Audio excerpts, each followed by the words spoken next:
Nasi oina hogador si surah Fusilat, surah number 40, 41.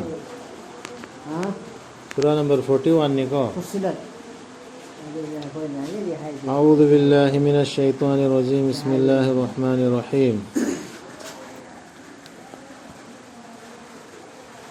رب اشرح لي صدري ويسر لي أمري واحلل عقدة من لساني يفقهوا قولي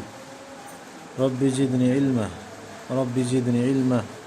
سبحانك لا علم لنا إلا ما علمتنا إنك أنت العليم الحكيم حاميم هذا بركبني مسي توجال هيبا كان بي هيبا أدوداجي هاي هذا بركبني مسي توجال هيبا كان بي هيبا أدوداجي الله داجي كاو يام توجال هيبا يام كان بي هيبا أدوداجي لايريك أما مسي كي آيات سينبو مچا خاينا سندوق بيربا قرآن وينا عربي لوندا أخنگ بمي سينگي دما سيكي آيات سينجي مچا خاينا سو سندوق بيره अदरगी Quran ओइना Quran है कि कुरान की अर्थ है पाबा है मंत्रो पाबा ओइना कुरान ओइना अदरगी अखंग बमी सिंह के दमा है इबे पाबा अखंग बमी सिंह दो अदुगी मचा खाइन संदोक पिरमे हराव पाव पीबीबा अमसुंग चेक्सिन्नबगी पावमेन बिबा ओइना अदुबु मखोय अयाम्बना लैथोकी मसिदगी अदुना मखोयना तादे हुजिकी पाबा हैरिबा मिसिंगदुनी को लैथो इसी हे कुरान से ये लैथो एबा मचा सु खाइन संदोक बिरबा कुरान से मपुंग फारबा पानबा न थाबा कुरान है पाबा है बंत्रो पाबा लारिक से सिदगी लैथो एब मता देब अदर तारिबा तागदर ताबा ngamiba मिसिंगदुसु कुरान की आया सि ता देब अदर पाबा ngam मिसिंगदु लैथो एब मखोयना हाय अखोगी थमोय सिंगसी कुपसंदुना लैखरे नंगना मदुगी माइकैदा अखोइबु कौरिबा अदुदगी अदुगा अखोइगी नाकोंग सिंगदा पंगसनबा अमा यावरे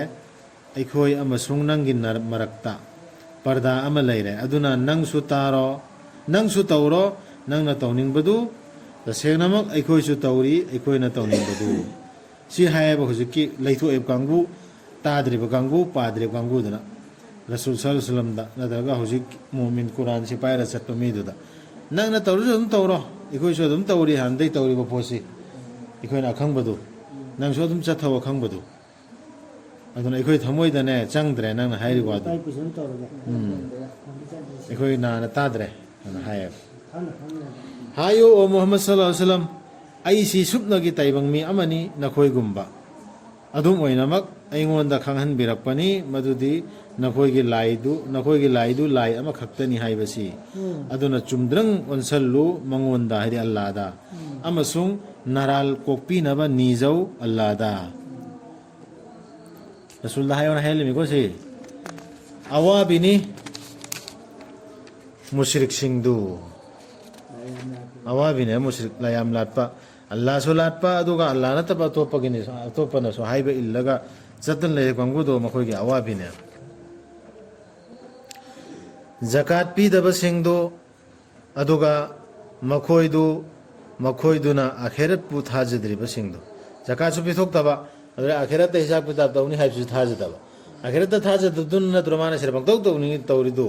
अनुबंग होय तसेंगनमक थाजबा सिंगदो अमसुंग अफबा थबक सिंग तौबा सिंगदो मखोइगिदि मनानी तत्पा नाइरोइदबा थाजु थाजरबा अल्लाहदा आखिरत ईमान पुरा अबादुगा अमेले स्वाली हासे लोइन पुनख्रे नमाज वालेबा जकात पीरिबा मी सिंगी दमकता फनबा तौरिबा दुनिया सेरा शांति ओइनबा सिलिबा मी अमेले स्वाली हासे याम पाक चाविदना सिगी सि तौरिबा मी दुगिदि तत्पा लै रोइदबा मनाने मखोइगी हाय नंबर 5 सिने हमको एंगसी हायु तसेंगनमक नखोइना थाजद्रबा नुमित निनीदा पृथ्वीबु सेंबिखिबा महाक अदुबु अल्लाह दुबु थाजद्रबा अदुगा पुथोकप्रा अल्लाह की लंबा सिंह मधुनी ताइबंग पुमनमक्की रब्तु अल्लाह दुने अदुई दुरबन होना थाजद्रिसी हुजिकी अल्लाह से नुमित निनी दे सेंबिखिबा पृथ्वीबु अदुगा अदुगी अल्लाह दुन होइन थाजद्रिसी अदुई दुरब अदुगी मागी लंबारोब होइन पुथो इसी ꯊꯝꯕꯤꯈꯤꯕꯅꯤ ꯑꯜꯂꯥꯍꯅ ꯃꯗꯨꯗ ꯄ꯭ꯔꯤꯊꯤꯕꯤꯗ ꯆꯦꯠꯅ ꯂꯦꯞꯍꯜꯂꯕ ꯆꯤꯡꯖꯥꯎꯁꯤꯡ ꯃꯗꯨꯒꯤ ꯃꯊꯛꯇ ꯑꯃꯁꯨꯡ ꯃꯗꯨꯒꯤ ꯃꯊꯛꯇ ꯑꯃꯁꯨꯡ ꯃꯥꯅ ꯍꯥꯏꯗꯤ ꯑꯜꯂꯥꯍꯅ ꯑꯣꯏꯍꯟꯕꯤꯈꯤꯕꯅꯤ ꯃꯗꯨꯕꯨ ꯌꯥꯏꯐꯕꯒꯤ ꯃꯁꯛ ꯑꯗꯨꯒ ꯆꯥꯡ ꯂꯦꯞꯄꯤꯈꯤꯕꯅꯤ ꯃꯗꯨꯒꯤ ꯖꯤꯕꯁꯤꯡꯒꯤ ꯆꯤꯟꯖꯥꯛ ꯃꯥꯟꯅꯕ ꯅꯨꯃꯤꯠ ꯃꯔꯤꯅꯤꯗ ꯃꯁꯤ ꯄꯥꯎꯈꯨꯝ ꯄꯤꯅꯕꯅꯤ ꯍꯪꯂꯛꯄꯁꯤꯡꯗ ꯁꯤꯒꯤ ꯑꯌꯥꯠꯁꯤ ꯄꯥꯎꯈꯨꯝ ꯄꯤꯅꯕꯅꯤ ꯍꯪꯂꯛꯄꯁꯤꯡꯗ ꯍꯧꯖꯤꯛꯀꯤ ꯍꯥꯏꯔꯤꯕ ꯁꯤ ꯑꯉꯛꯄ ꯈꯨꯗꯝ ꯅꯠꯇ꯭ꯔꯣ ꯁꯤꯒꯤꯁꯤꯡꯁꯤ ꯑꯜꯂꯥꯍꯅ ꯑꯩꯈꯣꯏꯗ ꯎꯠꯂꯤꯁꯤ ꯆꯤꯡꯖꯥꯎ ꯈꯤꯜꯂꯤꯕ ꯑꯗꯨꯒ ꯆꯥꯡ ꯃꯥꯟꯅꯅ ꯆꯤꯟꯖꯥꯛꯀꯤ ꯊꯝꯕꯤꯔꯤꯕ ꯁꯤꯒꯤꯁꯤ ꯑꯉꯛꯄ ꯈꯨꯗꯝꯅꯦꯕ ꯁꯤ ꯁꯥꯏꯟꯁꯀꯤ ꯑꯣꯏꯕ ꯃꯤꯑꯣꯏꯕꯅ ꯈꯟꯊꯕꯗ ꯂꯧꯁꯤꯡꯅ ꯈꯟꯊꯕꯗ ꯂꯥꯝꯕ ꯐꯪꯕ ꯁꯤꯒꯤ ꯃꯄꯨꯁꯤ ꯂꯥꯠꯂꯨ ꯍꯥꯏꯔꯤꯃꯤ ꯃꯥ ꯈꯛꯇꯕꯨ ꯂꯥꯠꯂꯨ ꯍꯥꯏꯔꯤꯃꯤ ꯑꯗꯨꯒꯤ ꯇꯨꯡꯗ ꯑꯜꯂꯥꯍꯅ ꯑꯣꯟꯁꯤꯟꯕꯤꯈꯤ ꯑꯁꯃꯥꯟ ꯂꯣꯝꯗ ꯃꯗꯨꯅ ꯃꯩꯈꯨ ꯑꯣꯏꯔꯤꯉꯩꯗ ꯄ꯭ꯔꯤꯊꯤꯕꯤꯁꯤꯅ ꯃꯩꯈꯨ ꯑꯣꯏꯔꯤꯉꯩꯗꯅꯤꯀꯣ ꯑꯜꯂꯥꯍꯅ ꯑꯣꯟꯁꯤꯟꯈ꯭ꯔꯤꯁꯤ ꯑꯔꯁ ꯂꯣꯝꯗ ꯑꯁꯃꯥꯟ ꯂꯣꯝꯗ ꯑꯗꯨꯒ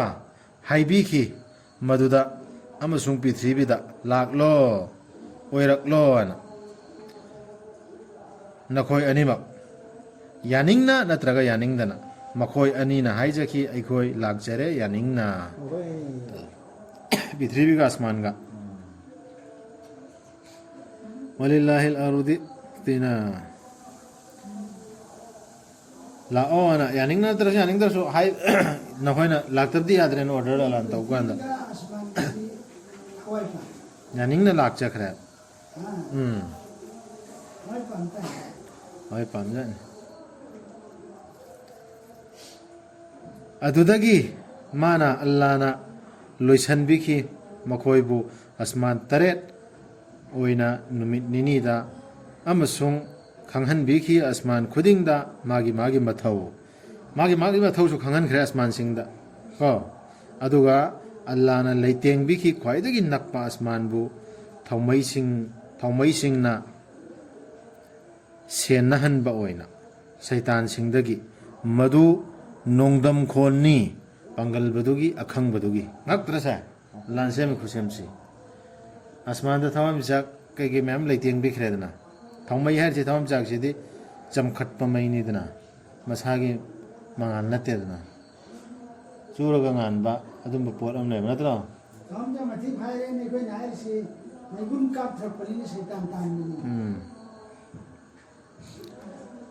ꯁꯤ ꯄꯨꯝꯕꯁꯤ ꯁꯦꯝꯃꯤꯁꯦ ꯑꯜꯂꯥꯍꯅꯅꯦꯕ ꯁꯤ ꯌꯥꯝꯅ ꯉꯛꯄ ꯁꯥꯏꯟꯁꯀꯤ ꯑꯌꯥꯠ ꯑꯉꯛꯄ ꯈꯨꯗꯝꯅꯤ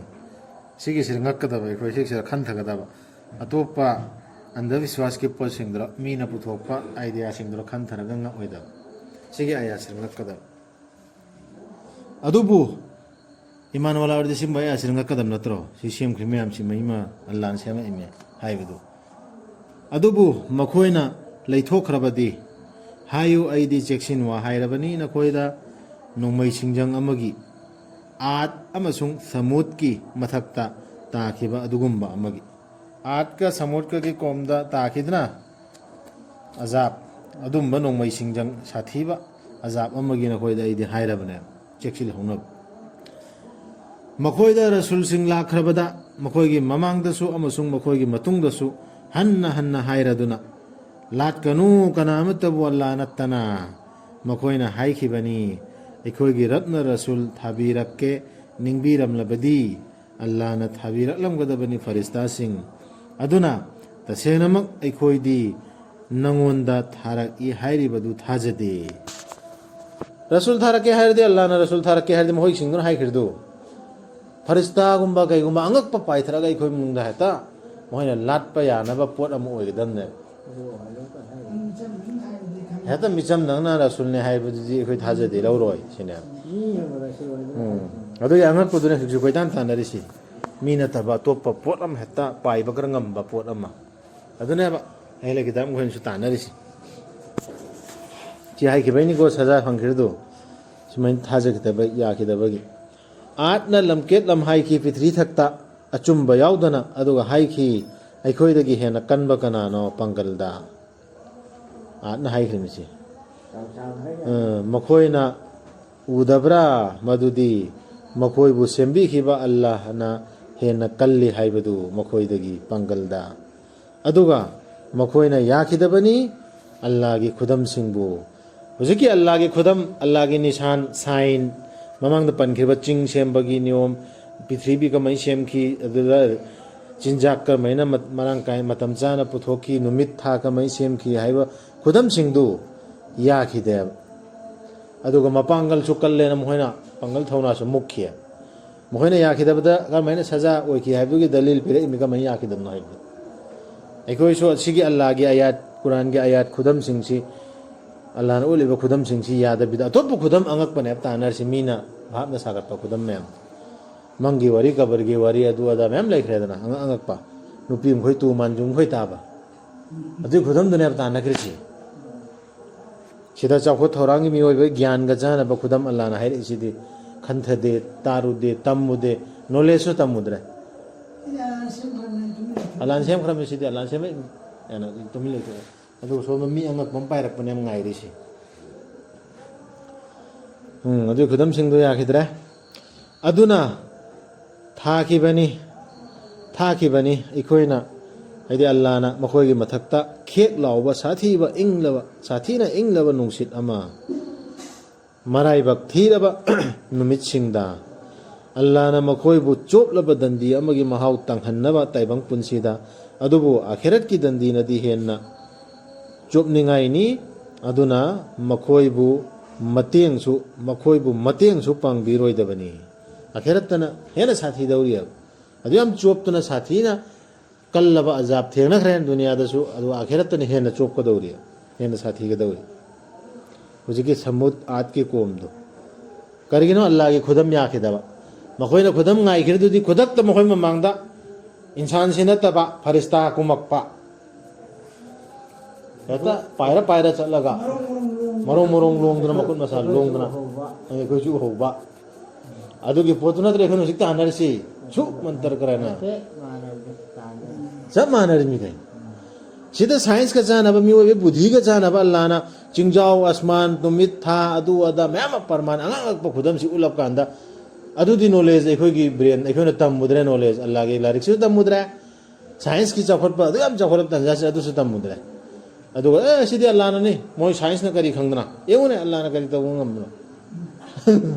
तौदना अदु अंगक पदुना थिजिन दबिदा फरिश्ता ngaida lay बुजुर्ग अमा पाइरप ngaida lay यमोसि याम चा खेना खरम अल्लाह ने एखोइदा सिंहन्निंगिबा लौसिंगी आयाची थाथरागा एखोइना पंगद लैरिमे अदुगा समुद अल्लाहना लमजिंग बिखिबनी मखोइबु अदुबु मखोइना ममित तांगना लैजबना हेना पामजखिबनी लमजिंग लौबगी महुत्ता अदुना चोपलब दंदीगी नोंमै सिंजंगना फजन खिबनी यई थखिबनी मखोइबु मखोइना तनसंजखिब अदुगी अल्लाह न जई थखरे होय सजा पीखरे अल्लाह नदी लमजिंग पीब मखोइद लमजिंग पीबीबने आयात पिरे इदु साइन पिरे इसे कुरान पिरे इसे लमजिंग नद्रसी लौसिंगिसु पुकै यौना सिंगबा मपुदुना ख्वाइदगी सिंगबा मपुदुना लौसिंगिसु पुकै ओइरबा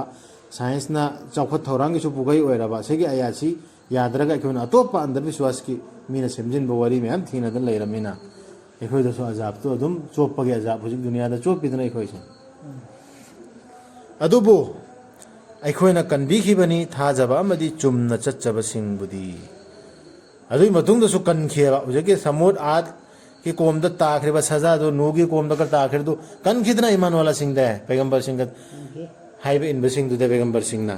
मोइदे कल्ला थैदोखरिदुदी अदु मेन हुजिकसु कयामत फौसु कनगने बल्लान ईमान वाला सिगी पायरा चलेबा लौसिंग लैबा मिसिंगदो बुद्धि लैबा मिसिंगदो पंगदबा मिसिंगदो सि पाइहौगदबेन पायरा सिंगदुदी हुजिकसु कनगने पल्लो मोहम्मद सल्लल्लाहु अलैहि वसल्लम नुमित्तो मदुदा मैदा पुलप खोमजन गदबा अल्लाह की येकनबा सिंगबु मखोइबु परेंग परेंग होइदुना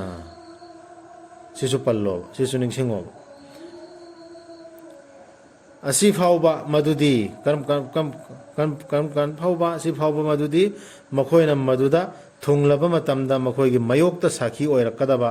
मखोइगी मनाकोंगसिंग मखोइगी ममितसिंग अमसुंग मखोइगी मौनसिंगना मखोइना तौखिबदुगी मखोइगी ममिना उना थाजदे ना चेनखिबदु मखोइगी मनाकोंगना ताना ताना कुरान के आयासी ꯏꯂꯧꯗꯦꯅ ꯆꯦꯟꯈꯤꯕꯗꯣ ꯃꯈꯣꯏꯒꯤ ꯃꯎꯟꯁꯤꯡꯅ ꯂꯣꯏꯅ ꯁꯥꯈꯤ ꯄꯤꯔꯛꯑꯅꯦ ꯅꯨꯃꯤꯠꯇꯨꯗ ꯑꯗꯨ ꯄꯜꯂꯣ ꯑꯗꯨꯐꯥꯎ ꯁꯤꯁꯨ ꯃꯈꯣꯏꯗ ꯄꯜꯂꯣ ꯃꯈꯣꯏꯅ ꯍꯥꯏꯒꯅꯤ ꯃꯈꯣꯏꯒꯤ ꯃꯎꯟꯁꯤꯡꯗ ꯀꯔꯤꯒꯤ ꯅꯈꯣꯏꯅ ꯁꯥꯈꯤ ꯑꯣꯏꯕꯒꯦ ꯑꯩꯈꯣꯏꯒꯤ ꯃꯥꯌꯣꯛꯇ ꯍꯪꯉꯛꯀꯗꯧꯔꯤꯕ ꯃꯁꯥꯅ ꯃꯁꯥꯒꯤ ꯃꯎꯟꯗ ꯀꯔꯤꯒꯤꯅꯣ ꯅꯈꯣꯏꯅ ꯁꯥꯈꯤ ꯑꯣꯏꯔꯤꯁꯦ ꯑꯩꯒꯤ ꯑꯦꯒꯦꯟꯁꯇ ꯍꯥꯏꯅ ꯃꯈꯣꯏꯅ ꯍꯥꯏꯒꯅꯤ ꯑꯩꯈꯣꯏꯕꯨ ꯋꯥ ꯉꯥꯡꯍꯟꯕꯤꯔꯦ ꯄꯣꯠ ꯈꯨꯗꯤꯡꯃꯛꯄꯨ ꯋꯥ ꯉꯥꯡꯍꯟꯕꯤꯕ ꯑꯜꯂꯥꯅ ꯅꯈꯣꯏꯕు ꯁꯦꯝꯕꯤꯈꯤꯕꯅꯤ ꯑꯍꯥꯟꯕꯗ ꯍꯧꯖꯤꯛ ꯅꯈꯣꯏꯕꯨ ꯃꯉꯣꯟꯗ ꯍꯜꯍꯟꯕꯤꯔꯛꯂꯕꯅꯤ ꯁꯨꯃꯥꯏꯅ ꯍꯥꯏꯔꯛꯀꯅꯤ ꯃꯎꯟꯁꯤꯡꯗꯨꯅ ꯍꯥꯏꯔꯛꯀꯗꯣꯏꯅꯤ ꯑꯩꯈꯣꯏ ꯋꯥ ꯉꯥꯡꯍꯟꯕꯤꯔꯦ ꯑꯜꯂꯥꯅ ꯑꯩꯈꯣꯏꯁꯨ ꯁꯦꯝꯃꯛꯏꯃꯤ ꯅꯈꯣꯏꯁꯨ ꯁꯦꯝꯃꯛꯏꯃꯤ ꯍꯧꯖꯤꯛ ꯍꯜꯍꯟꯕꯤꯔꯛꯑꯦꯕ ꯑꯜꯂꯥꯅ ꯍꯥꯏꯔꯛꯑꯅꯤ ꯅꯈꯣꯏꯅ ꯀꯨꯞꯁꯟꯖꯈꯤꯗꯦ ꯈꯟꯊꯈꯤꯗꯦ ꯁꯥꯈꯤ ꯄꯤꯔꯛꯀꯅꯤ ꯍꯥꯏꯕꯒꯤ ꯅꯈꯣꯏꯒꯤ ꯃꯥꯌꯣꯛꯇ ꯅꯈꯣꯏꯒꯤ ꯅꯅꯥꯁꯤꯡ ꯅꯈꯣꯏꯒꯤ ꯅꯃꯤꯠꯁꯤꯡ ꯑꯃꯁꯨꯡ ꯅꯈꯣꯏꯒꯤ ꯅꯎꯟꯁꯤꯡꯅ ꯇꯧꯏꯃꯁꯨꯡ ꯅꯈꯣꯏꯅ ꯈꯟꯈꯤ ꯑꯜꯂꯥꯅ ꯈꯪꯗꯦ ꯍꯥꯏꯅ ꯅꯈꯣꯏꯅ ꯇꯧꯕ ꯀꯌꯥꯃꯨꯛ ꯑꯩꯈꯣꯏꯅ ꯇꯧꯔꯨꯕ ꯃꯌꯥꯝ ꯁꯦ ꯑꯜꯂꯥꯅ ꯀꯩꯁꯨ ꯈꯪꯗꯕꯅꯦꯅ ꯈꯟꯈꯤ ꯁꯨꯃꯥꯏꯅ ꯁꯥꯈꯤ ꯄꯤꯔꯛꯀꯅꯤ ꯈꯜꯂꯨꯗꯦ ꯑꯩꯒꯤ ꯈꯨꯠꯅ ꯇꯧꯔꯨꯕ ꯑꯔꯥꯟꯕ ꯑꯩꯒꯤ ꯆꯤꯟꯅ ꯇꯧꯔꯨꯕ ꯑꯔꯥꯟꯕ ꯑꯩꯒꯤ ꯃꯤꯠꯅ ꯇꯧꯔꯨꯕ ꯑꯔꯥꯟꯕ ꯑꯩꯒꯤ ꯊꯃꯣꯏ ꯃꯅꯨꯡꯗ ꯇꯧꯔꯨꯕ ꯑꯔꯥꯟꯕꯗꯣ ꯑꯗꯨꯏꯗꯨ ꯀꯩꯁꯨ ꯐꯔꯛꯀꯅꯦꯅ ꯈꯜꯂꯨꯗꯦ ꯃꯇꯝꯗꯨꯗ ꯁꯤ ꯐꯣꯡꯅ ꯍꯥꯏꯗꯣꯛꯇ꯭ꯔꯥ ꯑꯜꯂꯥꯅ ꯃꯇꯝꯗꯨꯗꯗꯤ ꯃꯈꯣꯏꯅ ꯁꯥꯈꯤ ꯑꯣꯏꯔꯛꯑꯅꯤ ꯃꯗꯨꯅꯤ ꯅꯈꯣꯏꯒꯤ ꯋꯥꯈꯜ ꯅꯈꯣꯏꯒꯤ ꯔꯕꯀꯤ ꯃꯇꯥꯡꯗ ꯅꯈꯣꯏꯅ ꯈꯟꯈꯤꯕ ꯃꯗꯨꯅ ꯃꯥꯡꯍꯟꯕꯅꯤ ꯅꯈꯣꯏꯕꯨ ꯍꯧꯖꯤꯛꯇꯤ ꯅꯈꯣꯏ ꯑꯣꯏꯔꯕꯅꯤ ꯃꯥꯡꯖꯔꯕꯁꯤꯡꯒꯤ ꯃꯅꯨꯡꯗꯒꯤ ꯑꯜꯂꯥꯅ ꯁꯦꯡꯅ ꯍꯥꯏꯗꯣꯛꯄꯤꯔꯤꯃꯤꯁꯦ ꯑꯩꯈꯣꯏ ꯈꯟꯊꯍꯧꯅꯕ ꯃꯈꯣꯏꯅ ꯈꯥꯡꯕ ꯉꯝꯖꯔꯕꯁꯨ ꯃꯩꯗꯅꯤ ꯃꯈꯣꯏꯒꯤ ꯂꯩꯐꯝ ꯑꯃꯁꯨꯡ ꯃꯈꯣꯏꯅ ꯃꯔꯥꯜ ꯉꯥꯛꯄꯤꯅꯕ ꯍꯥꯏꯖꯔꯕꯁꯨ ꯑꯣꯏꯔꯔꯣꯏ ꯃꯈꯣꯏꯗꯨ ꯉꯥꯛꯄꯤꯔꯕꯁꯤꯡꯒꯤ ꯃꯅꯨꯡꯗ ꯁꯤꯐꯥꯎ ꯇꯧꯔꯁꯤ ꯉꯁꯤꯒꯤ ꯁꯗꯀꯜꯂꯥꯍꯨ ꯑꯜꯑꯖꯤꯝ ꯑꯜꯂꯥꯅ ꯑꯁꯣꯏ ꯑꯉꯥꯝ ꯌꯥꯎꯕꯁꯨ ꯉꯥꯛꯄꯤꯕ ꯑꯣꯏꯁꯅꯨ ꯍꯦꯟꯅ ꯑꯆꯨꯝꯕ ꯑꯥꯔꯊꯗꯨ ꯈꯪꯅꯕ ꯑꯩꯈꯣꯏꯕꯨ ꯑꯜꯂꯥꯅ ꯇꯧꯐꯤꯛ ꯄꯤꯅꯕꯤꯁꯅꯨ